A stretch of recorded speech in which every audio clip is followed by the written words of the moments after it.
Excellence is never an accident.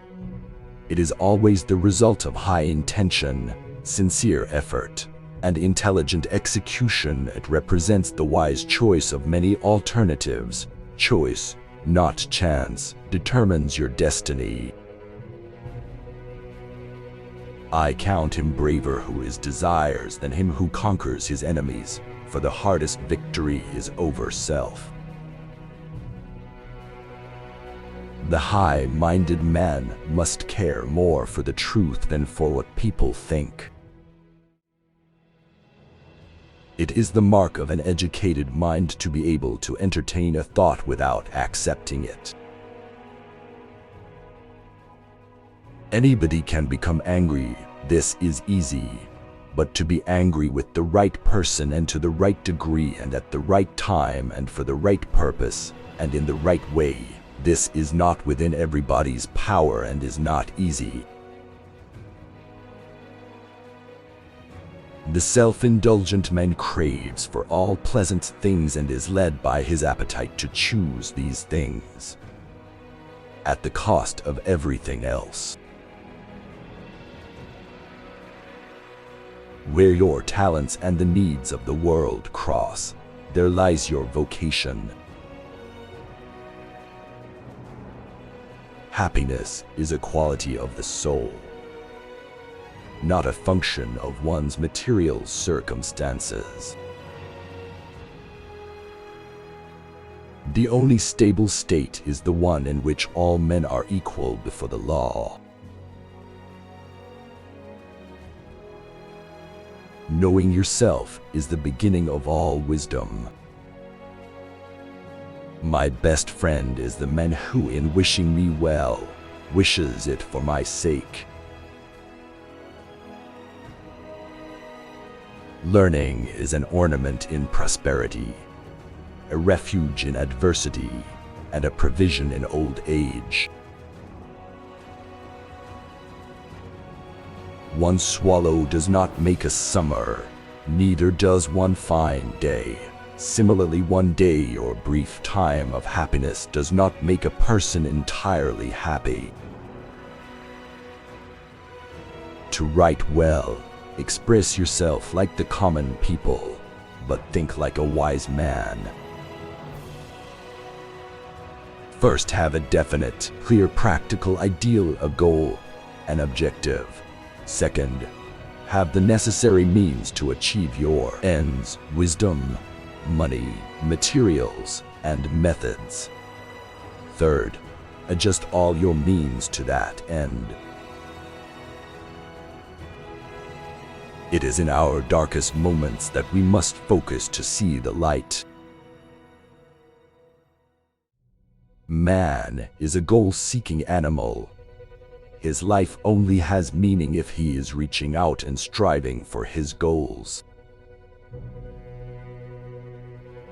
It is easy to perform a good action, but not easy to acquire a settled habit of performing such actions.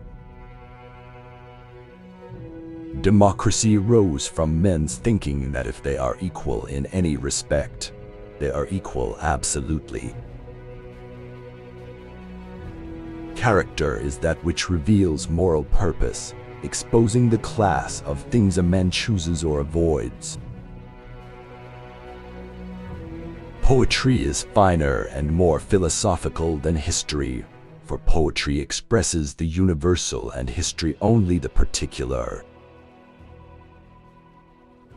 Bad people are in conflict with themselves. They desire one thing and will another, like the incontinent who choose harmful pleasures instead of what they themselves believe to be good.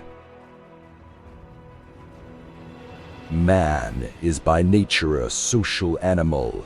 An individual who is unsocial naturally and not accidentally is either beneath our notice or more than human. Society is something that precedes the individual. Anyone who either cannot lead the common life or is so self-sufficient as not to need to, and therefore does not partake of society, is either a beast or a god. Time crumbles things. Everything grows old under the power of time and is forgotten through the lapse of time. I have gained this by philosophy. I do without being ordered what some are constrained to do by their fear or the law. It is not enough to win a war, it is more important to organize the peace. All who have meditated on the art of governing mankind have been convinced that the fate of empires depends on the education of youth.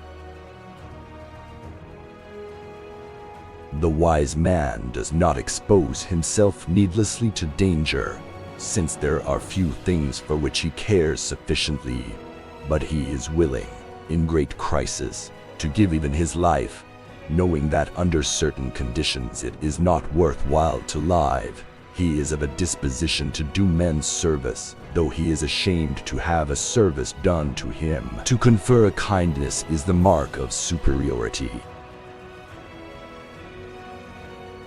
To receive one is a mark of subordination. He does not take part in public displays. He is open in his dislikes and preferences. He talks and acts frankly because of his contempt for men and things. He is never fired with admiration, since there is nothing great in his eyes.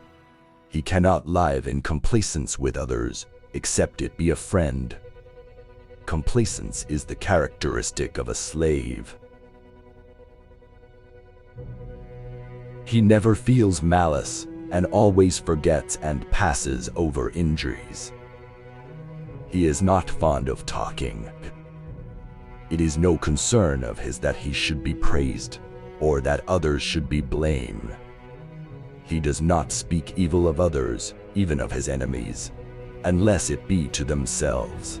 His carriage is sedate, his voice deep, his speech measured. He is not given to hurry, for he is concerned about only a few things. He is not prone to vehemence, for he thinks nothing very important. A shrill voice and hasty steps come to a man through care. He bears the accidents of life with dignity and grace, making the best of his circumstances, like a skillful general who marshals his limited forces with the strategy of war. He is his own best friend, and takes delight in privacy, whereas the man of no virtue or ability is his own worst enemy, and is afraid of solitude. Knowledge of the facts differs from knowledge of the reason for the facts.